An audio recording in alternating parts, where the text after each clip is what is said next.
فإذا دخلتموه فإنكم غالبون وعلى الله فتوكلوا إن كنتم مؤمنين.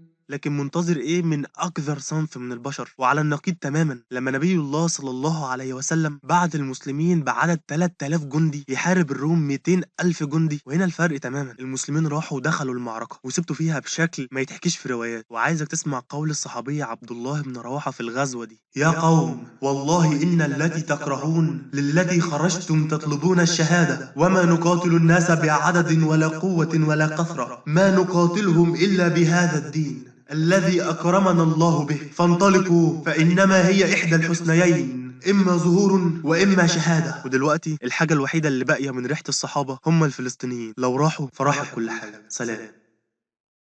الله يرحمه، الله يقبل.